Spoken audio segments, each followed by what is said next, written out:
What's up, everybody? Welcome to today's Boiling Point, okay? Today's topic is going to be about your head position. We've done a lot of videos in the past referencing head position and how it affects your proficiency with a certain exercise.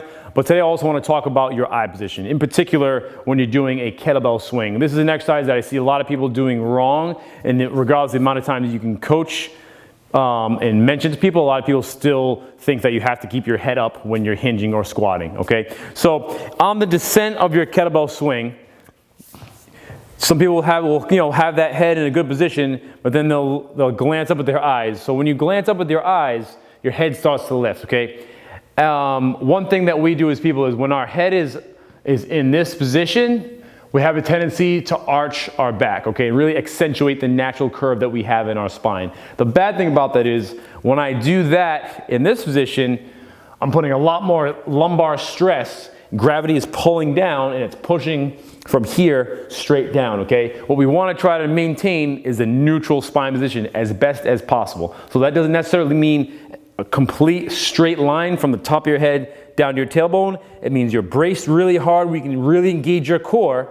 If my head is up, my abs stretch out and I extend and I can't get those core muscles to fire, then I use my lumbar to compensate for that, okay? So upon the descent of a swing, you want to still focus on keeping that chin down, and I tell people sometimes tucked, as if you're crushing a rolled up towel between your neck and your sternum. You want to keep this distance constant the whole time.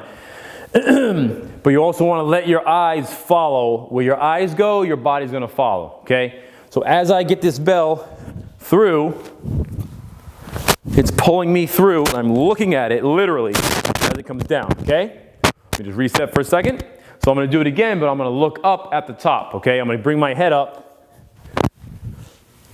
And you should notice a big difference in my neck and what happens on the way up. Okay, so if you slow it down, you should see my shoulders hike and my body does this position, okay? So your head position where you're descending, anytime you're moving your hips back or down, plays a big role. You always want to maintain a neutral position.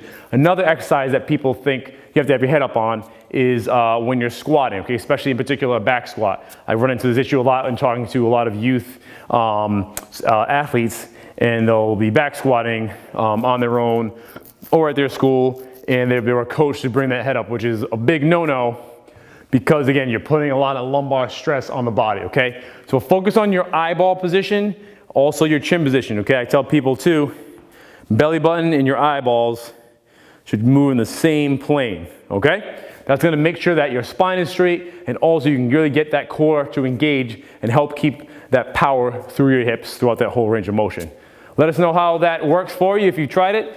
Hit that thumbs up button, like if you found any value in this video whatsoever, and we will catch you next time.